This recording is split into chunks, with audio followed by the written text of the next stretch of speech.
Partners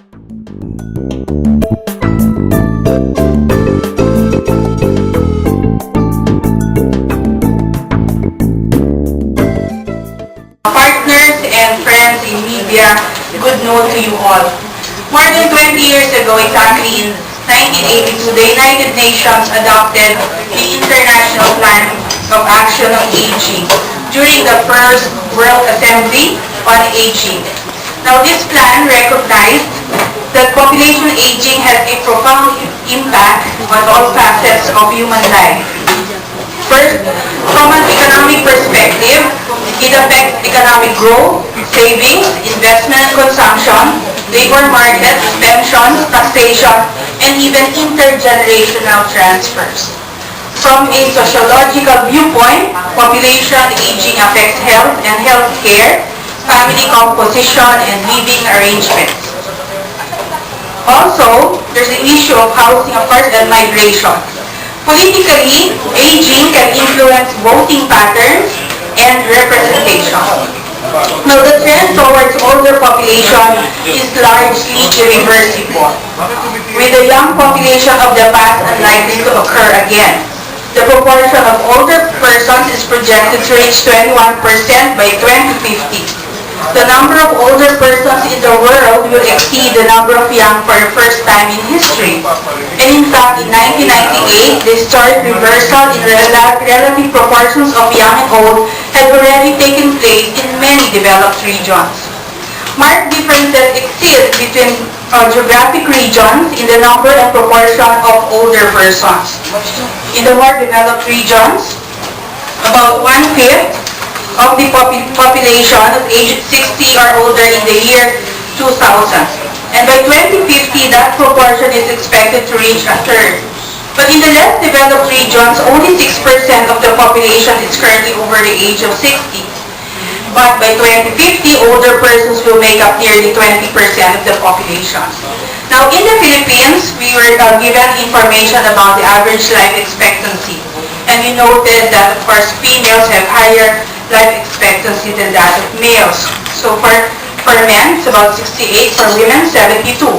However, in this country, as emphasized earlier, the population is relatively young. So the issues related to aging, though recognized as pervasive, are not at this point immediately felt as that in the case of developed nations. So 1/5 of the current 88.6 million inhabitants comprised of youth, already of childbearing age 15 to 24 years. In fact, the family planning survey showed that 7% of teenage women between 15 to 19 have in fact already begun childbearing. Adolescent pregnancy is generally higher for women with less education. And for those women who have, of course, less in terms of income and health and better health. The present issue of population management and, of course, the nationally recognized issue of the National Reproductive Health Code are, of course, of more immediate concerns at the moment. What may be of much concern, though, of the issue of aging is that the pace is much faster in developing countries like the Philippines than in developed countries, and that developing countries will have less time to adjust to the consequences of population aging. Moreover, aging in the developing countries is taking place at much lower levels of socio-economic development. I think that has to be emphasized than was the case in the developed countries. Knowing that the health of older persons typically demonstrates with increasing age and that long-term care will be paramount, it's still wise to consider the issues of aging as early as now.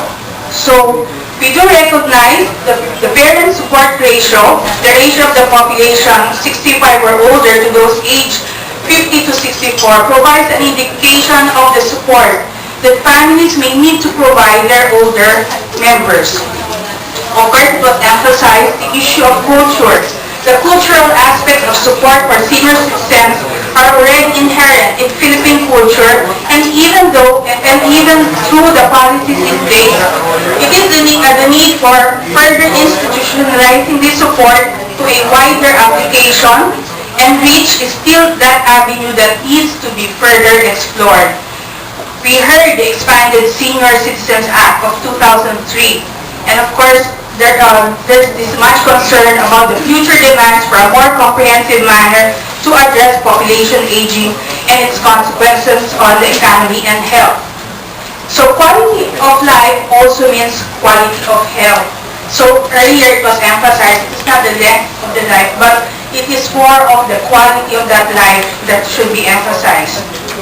Therefore, care for the aged should extend to programs involving health, finance, living conditions, and services that must reach even the poorest of the poor. Older persons participate to a greater extent in the labor markets in less developed regions, largely owing to the limited coverage of retirement schemes. I think that was also emphasized. We don't have a very effective pension scheme, and the relatively small of our population structure, we are very young, a need for more stability and fair schemes, and plans for comfortable retirement. They have to be further in terms of even if one for the young, we not have to share their activity, and organizers in our lifetime, or maybe even beyond, will be that successful to become like Will Smith in that popular movie, I'm a Legend. Our present attitudes towards life in general may take cue from the thought that caring for and acknowledging those who have been here before us will always be an effervescent and useful effort, the act of which will always make everyone at the very least feel young. So on that note, on behalf of Ms. Sunita Murphy, our representative, I would like to thank, of course, our resource persons for traveling all the way from their countries to share their expertise, and our organizers, Forum for Family Planning and Development, and of course, Kalahir, who was also our partner from PLCPD, and the UP Population Institute for taking care of this exchange of ideas. I do recognize how excellent the questions were, and I hope this is just a start of further exchange on this issue. So thank you very much, and good noon to everyone.